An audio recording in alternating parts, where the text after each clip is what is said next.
Good afternoon, students. I am Jaydev Kumar from KVCRPF Mokama Hut. Let's continue our topic aggregate supply. Okay. Student previous video में हम लोग aggregate supply के concept को discuss कर चुके हैं। आपको मैंने बताया एग्रीगेट सप्लाई क्या है। इसके बाद मैंने आपसे डिस्कस किया कि जो एग्रीगेट सप्लाई है वही क्या है, नेशनल इनकम यानी बाई है। यानी एग्रीगेट सप्लाई और नेशनल इनकम दोनों की वैल्यू क्या होती है, इक्वल होती है। यानी दोनों कॉन्सेप्ट अलग अलग नहीं बल्कि एक कॉन्सेप्ट यानी वन कॉन्सेप्ट हैं, या हम कह सकते हैं दोनों में कोई भी डिफरेंस नहीं है। आपको मैंने बताया था कल ही, यानी A S is equal to Y is equal to A plus S, ये आपको इक्वेशन मैंने बताया था। ओके, फिर इसी में इक्वेशन को मैंने और थोड़ा सिंप्लीफाइड फॉर्म में लिखा था और मैंने आपको बताया था कि जैसा कि हम जानते हैं ए इज इक्वल टू बाई होता है, और बाई के मैंने आपको दो पार्ट बताए थे कि बाई को या तो आप कंजम्पशन में यूज़ कर सकते हैं, और कंजम्पशन में यूज़ नहीं करेंगे तो वही इनकम आपकी क्या हो जाएगी, सेविंग हो जाएगी। यानी बाई के इनकम के दो पार्ट्स होते हैं, कंजम्पशन प्लस सेविंग। ओके, और अपने डिस्कशन से हम लोगों ने सीखा था ए एस इक्वल टू बाई, यानी ए एस और बाई दोनों सेम कॉन्सेप्ट हैं, इनमें कोई भी डिफरेंस नहीं होता। इसीलिए अगर हम बाई की वैल्यू इसके कंपोनेंट से रिप्लेस कर दें, A S is equal to C plus S, तो मैंने आपको कहा यही क्या हो जाएगा, एग्रीगेट सेविंग्स का एग्रीगेट सप्लाई का इक्वेशन हो जाएगा। Okay, A S equal to C plus S. Okay, आपने ये वीडियो देख लिया होगा और उम्मीद है कि आपका एग्रीगेट सप्लाई का कॉन्सेप्ट बिल्कुल क्लियर हो गया होगा। ओके, अब स्टूडेंट्स हम एग्रीगेट सप्लाई को और थोड़ा आगे बढ़ाते हैं और हम देखते हैं जिस तरह से हम लोगों ने एग्रीगेट सप्लाई के एग्रीगेट डिमांड के कॉन्सेप्ट का ग्राफिकल या डायग्रामेटिकल रिप्रेजेंटेशन किया था, ठीक वैसे ही अब हम देखते हैं कि एग्रीगेट सप्लाई को हम कैसे ग्राफिकल प्रेजेंटेशन में चेंज कर सकते हैं। ओके स्टूडेंट्स, जब आपने एग्रीगेट डिमांड को आपने ग्राफिकल प्रेजेंटेशन दिया था, तो वहाँ पे आपने एक एग्रीगेट डिमांड शेड्यूल बनाया था। याद आ रहा है, एग्रीगेट डिमांड शेड्यूल बनाया था, और इस शेड्यूल में क्या होता था, ये क्या थी, इमेजिनरी न्यूमेरिकल टेबल थी जिसमें एग्रीगेट डिमांड से रिलेटेड डेटा को प्रेजेंट किया गया था। उसी को हमने क्या कहा, एग्रीगेट डिमांड शेड्यूल कहा।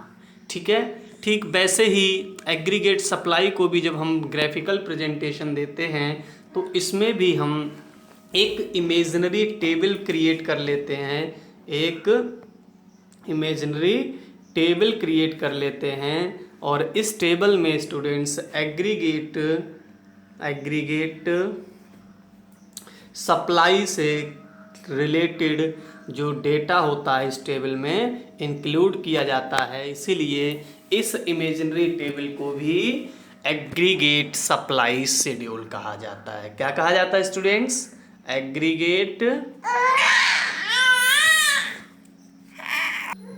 क्या कहेंगे स्टूडेंट्स, इसे एग्रीगेट शेड्यूल कहेंगे। ओके, देखिए यही यहाँ पर मैंने लिखा हुआ है, aggregate supply curve can be presented in the graphical form by using following imaginary aggregate supply schedule. Aggregate supply schedule refers to a numerical table which contains data regarding components of aggregate supply। यानी aggregate supply को graphical presentation करने के लिए एक imaginary aggregate schedule का use किया जा सकता है। Aggregate supply schedule refers to a numerical table which contains, यानी एग्रीगेट शेड्यूल सप्लाई शेड्यूल जो होता है वो क्या है, एक इमेजिनरी न्यूमेरिकल टेबल है जो कंपोनेंट ऑफ एग्रीगेट सप्लाई, यानी जो एग्रीगेट सप्लाई के कंपोनेंट हैं उनको कंटेंस रखता है, मीन्स इंक्लूड करता है या इंक्लूड रखता है। ओके, यानी ऐसी कोई भी इमेजिनरी टेबल या कोई भी एक्चुअल टेबल जिसमें एग्रीगेट सप्लाई से रिलेटेड डेटा, यानी एग्रीगेट सप्लाई के कंपोनेंट मीन्स कंजम्पशन और सेविंग्स से रिलेटेड डाटा दिए हों, तो वो टेबल क्या कहलाएगी स्टूडेंट्स, एग्रीगेट सप्लाई शेड्यूल कहलाएगी। क्या कहलाएगी, एग्रीगेट सप्लाई शेड्यूल कहलाएगी। ओके, ठीक है, तो हम एक स्टूडेंट्स इमेजिनरी टेबल बनाते हैं। यहाँ देखिए मैंने आपको इमेजिनरी टेबल एक दिया हुआ है। ओके, आपको मैंने बताया था कि जब एग्रीगेट डिमांड को हम लोगों ने डिस्कस किया था, एग्रीगेट डिमांड शेड्यूल को हमने डिस्कस किया था, तो आपको बताया था कंजम्पशन के बारे में। कंजम्पशन दो तरह का होता है, एक कंजम्पशन ऑटोनोमस और दूसरा आपको मैंने बताया था इंड्यूस्ड कंजम्पशन होता है। ठीक है, तो यहाँ भी देखिए अगर हम एग्रीगेट सप्लाई के कंपोनेंट की बात करें तो C प्लस एस होगा। एस हमने बताया आपको that part of income which is not use for consumption. वह इनकम का वो पार्ट जो कंजम्पशन के लिए यूज नहीं किया जाता स्टूडेंट क्या कहलाता है, सेविंग कहलाता है।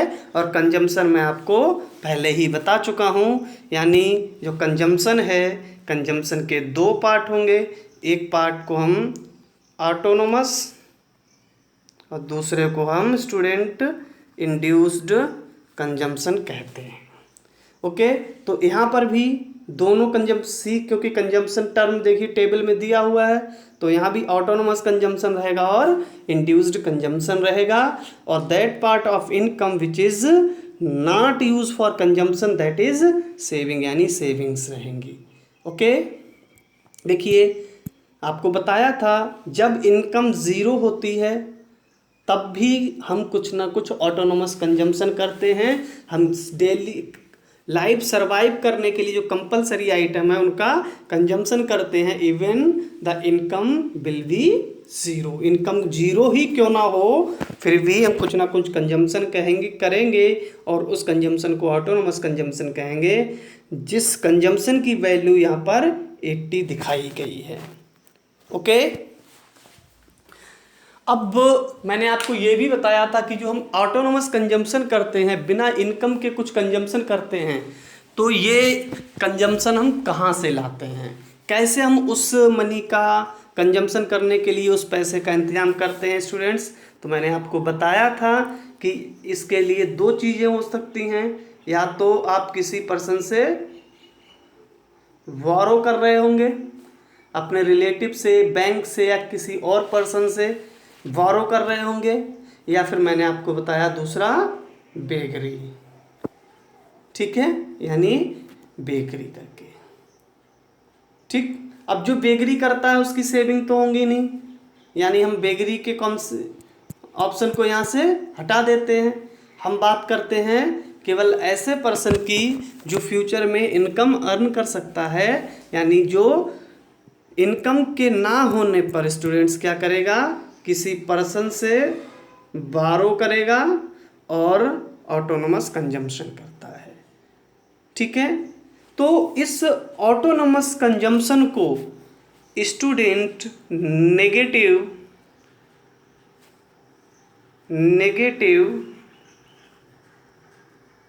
सेविंग्स भी कहा जाता है। नेगेटिव सेविंग्स भी कहा जाता है। क्यों? क्योंकि आपने जब किसी पर्सन से बोरो किया है तो आपको फ्यूचर में जो सेविंग होने वाली है, फ्यूचर में आपकी जो सेविंग होने वाली हैं, उसी सेविंग से आप इस बोरोइंग का पेमेंट करेंगे। यानी जो सेविंग आप करेंगे वो क्या होंगी, नेगेटिव हो जाएंगी। या फिर कभी कभी क्या होता है कि किसी पर्सन, ऐसा कोई पर्सन जो कोई भी वर्क नहीं करता,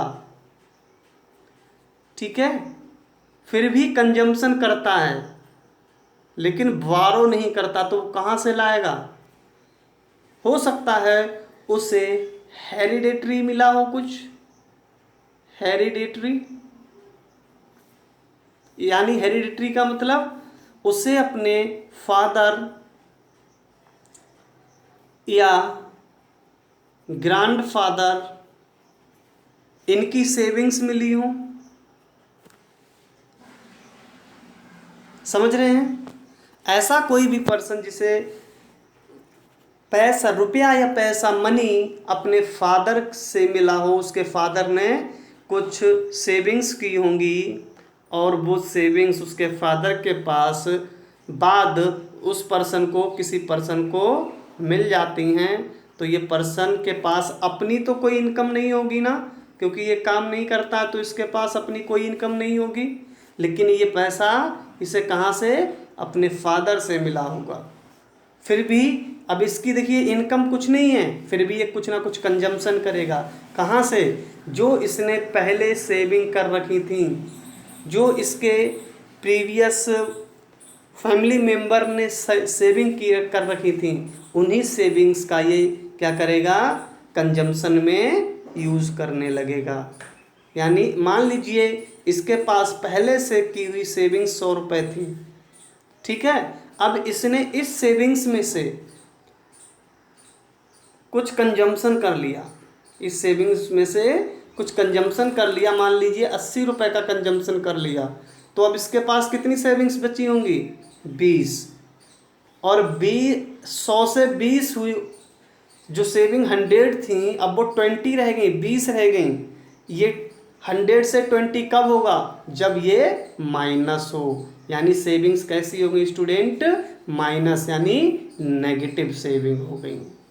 ओके, तो जब भी आपके पास कोई स्टूडेंट इनकम नहीं होती है, फिर भी आप कंजम्पशन कर रहे होते हैं, तो ये क्या ऑटोनोमस कंजम्पशन क्या होता है? आपकी नेगेटिव सेविंग्स होती हैं। इसीलिए कि देखिए आपने 80 रुपये का कंजम्पशन किया, तो आपने कितनी सेविंग नेगेटिव कर दी होंगी? -80। आपकी जो टोटल सेविंग होंगी उनमें से 80 अब माइनस हो गया होगा, घट गया होगा। और जब हम AS करेंगे यानी C प्लस S करेंगे, तो C देखिए +80 है और S क्या है? -80 है, तो ये प्लस माइनस माइनस हो जाएगा और 80 माइनस 80 इक्वल टू कितना होगा? 0। यानी एग्रीगेट सप्लाई की वैल्यू इस समय क्या होगी? 0 होगी। ओके, देखिए वही यहाँ 0 लिखा हुआ है, 0 इनकम एग्रीगेट सप्लाई लिखा हुआ है, इनकम भी कितना है? 0। ठीक है, क्लियर? नेक्स्ट, अब हम मानते हैं कि उस कोई भी पर्सन है जिसकी इनकम 0 थी, कंजम्पशन ऑटोनोमस कंजम्पशन 80 था, इसलिए उसकी सेविंग्स क्या थी? -80 थी और एग्रीगेट सप्लाई कितना हो गया स्टूडेंट? 0। लेकिन अब हम मानते हैं उसी पर्सन के पास 200 रुपये इनकम कहीं से आ गई, ठीक है, वो काम करने लगता है और 200 रुपये की इनकम करने लगा। आपको मैंने बताया कल ही साइकोलॉजिकल लॉ ऑफ कंजम्पशन में मैंने बताया, कोई भी पर्सन जितनी इनकम बढ़ती है वो सारी बढ़ी हुई इनकम को सिर्फ कंजम्पशन पर ही खर्च नहीं करता, बल्कि उसका एक पार्ट सेव कर लेता है, यानी अपनी इनकम को C प्लस S में बदल देता है। तो हम मानते हैं कि ये पर्सन अपनी 80% जो इनकम है वो कहाँ खर्च करेगा? कंजम्पशन में करेगा, और जो 20% इनकम है वो किस पे खर्च करेगा स्टूडेंट? सेविंग कर लेगा, यानी बचा लेगा। ओके, अब देखिए इस एग्जाम्पल में आप देखेंगे 0 इनकम था, 80 रुपीज़ कंजम्पशन, तो -80 सेविंग, AS कितना हो गया? 0। अब इनकम 200 बढ़ गया, तो 80% ये अपनी बढ़ी हुई इनकम को कंजम्पशन में चेंज कर देगा, तो कंजम्पशन अब कितना होगा स्टूडेंट इसका? 200 में से 80%, तो 160 रुपीज़ हो जाएगा। ये क्या होगा? इंड्यूस्ड कंजम्पशन होगा स्टूडेंट। बताया था मैंने, जो इनकम बढ़ने के साथ कंजम्पशन बढ़ता है उसे हम क्या कहते हैं, इंड्यूस्ड कंजम्पशन। और ऑटोनोमस पहले कितना था 80, यानी इसी में ऑटोनोमस ऐड हो जाएगा तो ये क्या हो जाएगा, टोटल कंजम्पशन हो जाएगा स्टूडेंट्स। और टोटल कंजम्पशन कितना होगा, इसे अगर हम ऐड करेंगे तो ये हो जाएगा 240 हो जाएगा। तो देखिए वही यहाँ पर 200 इनकम पर स्टूडेंट 240 कंजम्पशन लिखा हुआ है, ठीक है। तो यानी 160 तो बढ़ी हुई इनकम के क्या कर लिया स्टूडेंट, कंज्यूम कर लिया।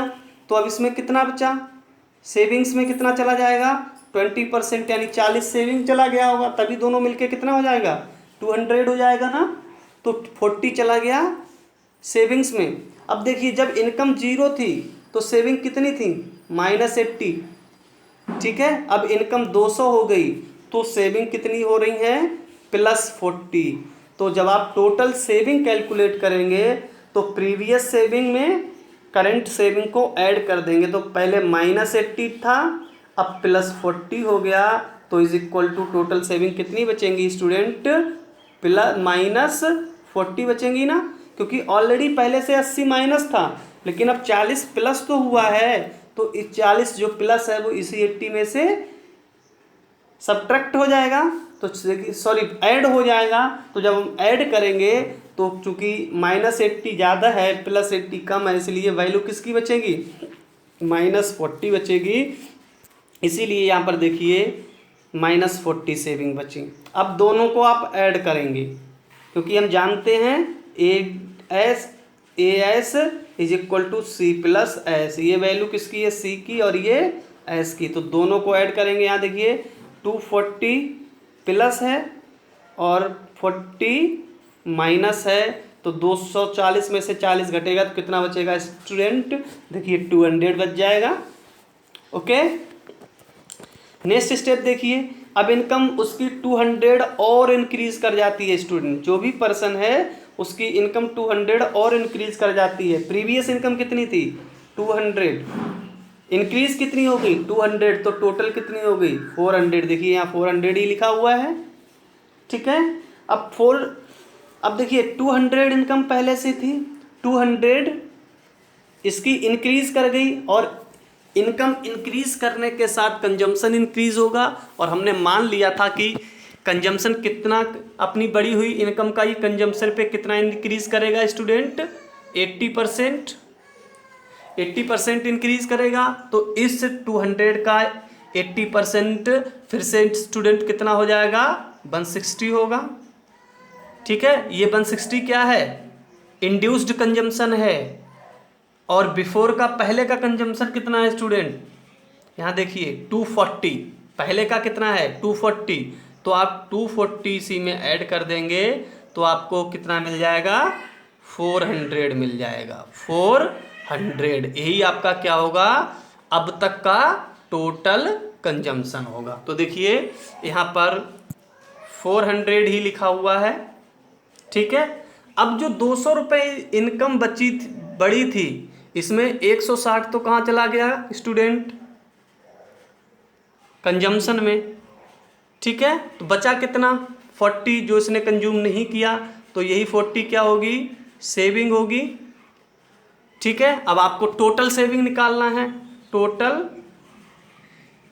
एस की वैल्यू निकालनी है। तो पहले देखिए जब इनकम 200 थी तो टोटल सेविंग कितनी थी -40, तो यहाँ -40 लिखिए।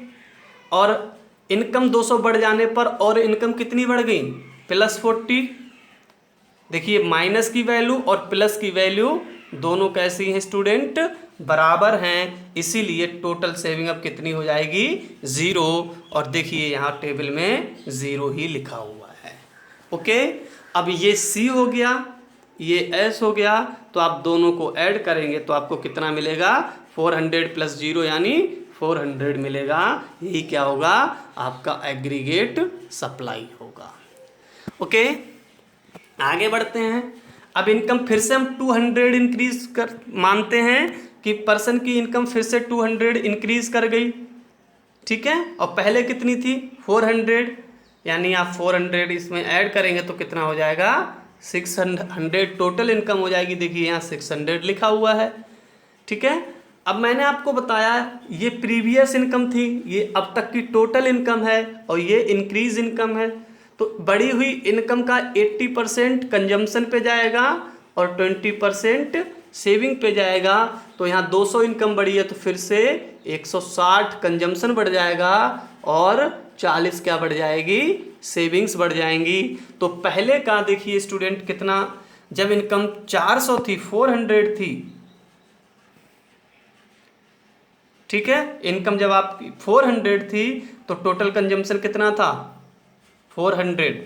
और 200 इनकम और बढ़ जाने पर, यानी जब इनकम बढ़ के 600 हो जाती है तो कंजम्पशन और कितना बढ़ जाता है। पहले का कंजम्पशन कितना था, 400, और इनकम के 200 बढ़ने पर 160 रुपये का कंजम्पशन और बढ़ जाएगा। तो टोटल कंजम्पशन कितना होगा स्टूडेंट, 560 होगा। वही देखिए वैल्यू यहाँ पर लिखी हुई है, ठीक है।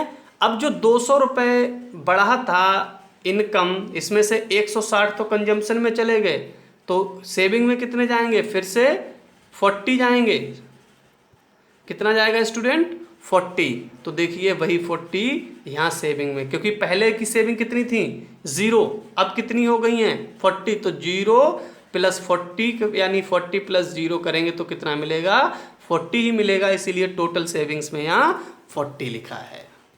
ओके, अब देखिए कंजम्पशन के टोटल का, जब इनकम बढ़ के 600 हो गई तो टोटल कंजम्पशन कितना हो गया, 560। टोटल सेविंग कितनी हो गई, 40। दोनों को ऐड करेंगे तो टोटल इन एग्रीगेट सप्लाई कितनी हो रही होगी, 600 हो रही होगी। और फिर से हम अगेन वही एग्जांपल लेते हैं कि इनकम 200 और बढ़ जाती है। तो पहले 600 थी, अब कितनी हो जाएगी, 800, ठीक है। 200 इनकम बढ़ेगी तो 160 कंजम्पशन में चला जाएगा प्लस 40 सेविंग्स में चला जाएगा। तो पहले का कंजम्पशन 560 था, तो 560 में ये 160 और जोड़ेंगे तो कितना हो जाएगा स्टूडेंट, टोटल कंजम्पशन 720 हो जाएगा। और 600 इनकम थी तो टोटल सेविंग्स 40 थी, 200 इनकम बढ़ी तो 40 सेविंग बढ़ जाएंगी। तो पहले की प्रीवियस सेविंग 40 और करंट सेविंग 40, दोनों को आप ऐड करेंगे तो सेविंग टोटल कितनी हो रही होंगी, अब 80। देखिए यहाँ 80 लिखा है और दोनों को आप ऐड कर देंगे तो यहाँ एग्रीगेट सप्लाई कितना हो जाएगा, 800 हो जाएगा। क्लियर है स्टूडेंट, आई होप आप एग्रीगेट सप्लाई शेड्यूल को समझ गए होंगे। अब देखने की चीज़ ये है स्टूडेंट, आप ध्यान से देखिए इस टेबल को।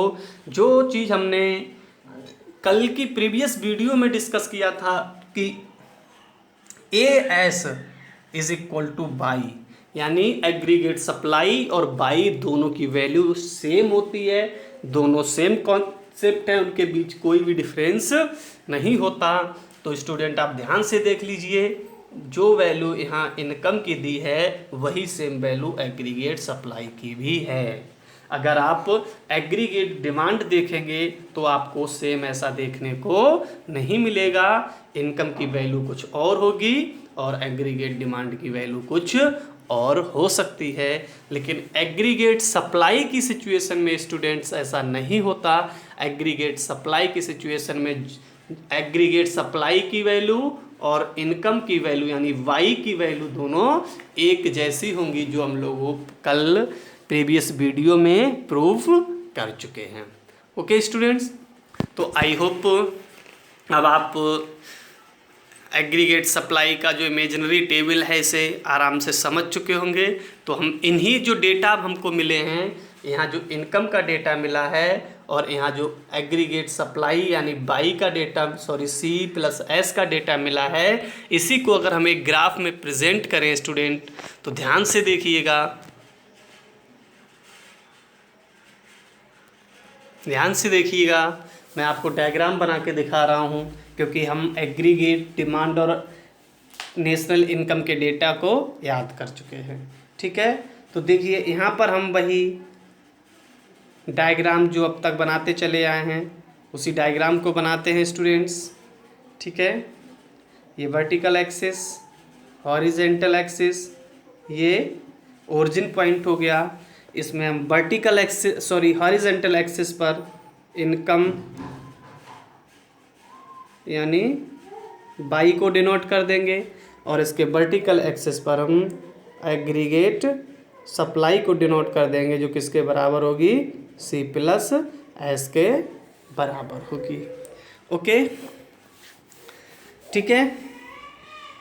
अब देखिए स्टूडेंट्स, हमने पता था ये कुछ पॉइंट हम बना लेते हैं सेम डिस्टेंस पर, जो यहाँ हैं वही सेम डिस्टेंस यहाँ है, क्योंकि मैं रैंडमली बना रहा हूँ तो इनमें डिफरेंस हो सकता है।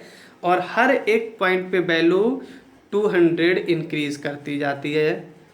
ये 0 है, ये 200 है, ये 400 है, ये 600 है, ये 800 है। सेम ऐसे ही यहाँ 0, इसके बाद 200, 400, 600, 800 एंड 1000। क्लियर? 0 नहीं लगाए मैंने, केवल 1 2 1 2 करके लिख दिया है। 2 4 6 8 2 4 6 8 10, यानी 100 आप इसे एज्यूम कर लीजिए। ओके, अब देखिए हम लोगों ने जो भी अभी एग्रीगेट सप्लाई शेड्यूल देखा, जब एग्रीगेट सप्लाई शेड्यूल में लेवल ऑफ इनकम कितना था, 200 था, तो उसी समय एग्रीगेट सप्लाई की वैल्यू भी कितनी हो रही थी, 200। यानी हम एक ऐसा पॉइंट बनाएंगे जहाँ पर दोनों की वैल्यू 200 हो रही हो। फिर नेक्स्ट में जब हमारा इनकम 200 इंक्रीज हो जाता है तो इनकम बढ़ के कितनी हो जाती है, 400, यानी यहाँ, ठीक है। और सेम उसी समय हम जब कंजम्पशन और सेविंग को ऐड करते हैं तो हमारी एग्रीगेट सप्लाई की भी वैल्यू कितनी आती है, 400 आती है। यानी हम एक ऐसा पॉइंट बनाएंगे जो दोनों को 200 के लेवल पर टच करें, ठीक है। सेम ऐसे ही जब इनकम 600 होगी तो एग्रीगेट सप्लाई 600 होगी, तो फिर से हम एक ऐसा पॉइंट बनाएंगे जो दोनों को 600 पर टच करे। ठीक से वैसे ही जब इनकम 200 और इंक्रीज करती है स्टूडेंट्स तो इनकम 800 हो जाती है, और सेम उसी समय हमारी एग्रीगेट सप्लाई भी कितना हो जाता है, 800 हो जाता है। इसीलिए हम यहाँ पर भी एक ऐसा पॉइंट बनाएंगे जो दोनों को 800 पर टच करे। और इस सिचुएशन में अगर हम इन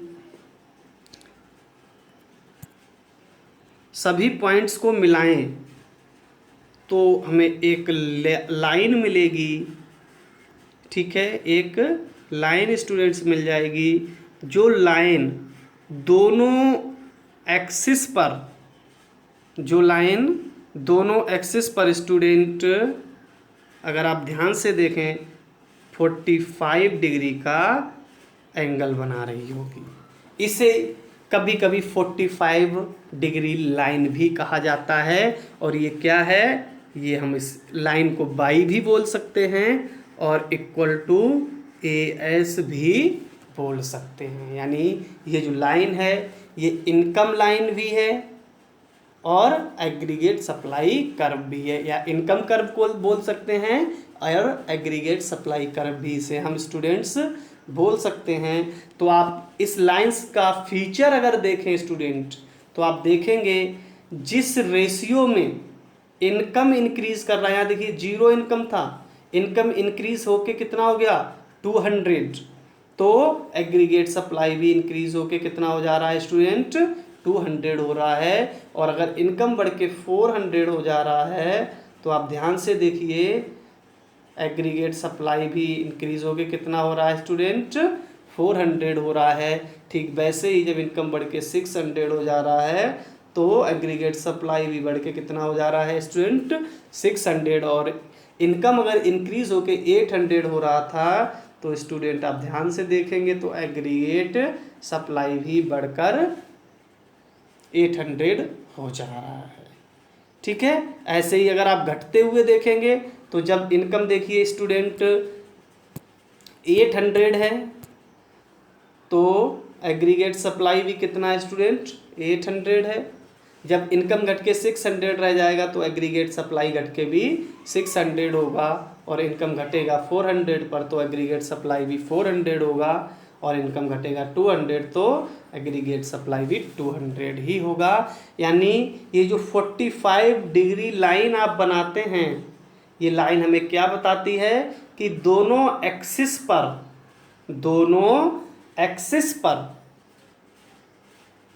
जो वेरिएबल डिनोट किए गए हैं, प्रेजेंट किए गए हैं, अगर दोनों एक्सिस पर, यहाँ पर एस हमने प्रेजेंट किया था और हॉरिजेंटल एक्सिस पर इनकम यानी बाई को हमने रिप्रेजेंट किया था, यानी अगर इस टाइप के डायग्राम में कोई भी कर्व दोनों एक्सिस पर 45 का एंगल बनाता है तो ध्यान रखिए उन दोनों, वो लाइन हमें क्या बता रही होगी कि दोनों ही वेरिएबल में होने वाला चेंज सेम है, क्योंकि ये देखिए पॉजिटिवली स्लोप्ड है, अपवार्ड स्लोप्ड है, इसीलिए दोनों में रिलेशन कैसा होगा स्टूडेंट, पॉजिटिव होगा।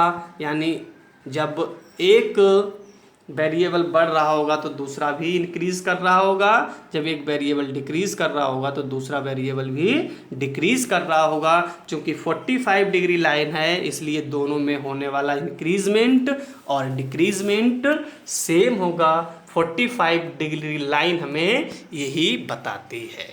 अगर ये लाइन, ये कर्व 45 डिग्री का नहीं है, इसका मतलब दोनों वेरिएबल में होने वाला चेंज, डायरेक्शन सेम है लेकिन चेंज दोनों में होने वाला इक्वल नहीं है, और उन दोनों के बीच होने वाले चेंज में कुछ ना कुछ डिफरेंस जरूर होगा।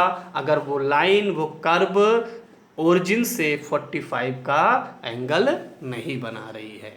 ओके स्टूडेंट्स, तो आप 45 डिग्री समझ गए होंगे।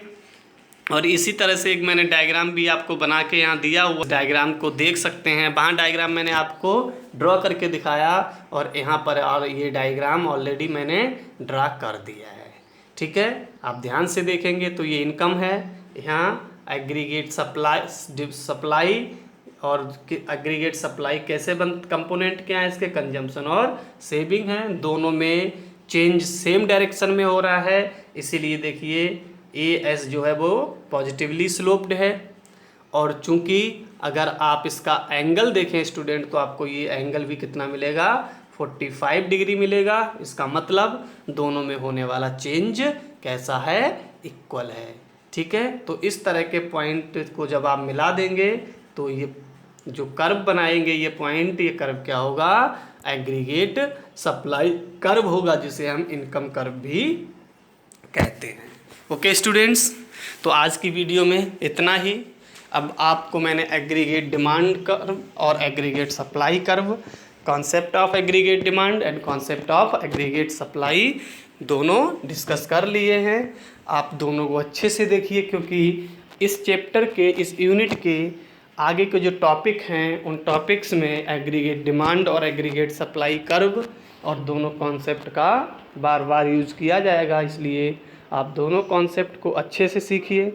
कोई प्रॉब्लम आती है आप मेरे साथ शेयर कीजिए, मैं आपकी प्रॉब्लम सॉल्व करूँगा। ओके, और कल नेक्स्ट वीडियो में हम इसी यूनिट का एक नया टॉपिक शुरू करेंगे जिसे हम कंजम्पशन फंक्शन बोलते हैं। Okay, thank you.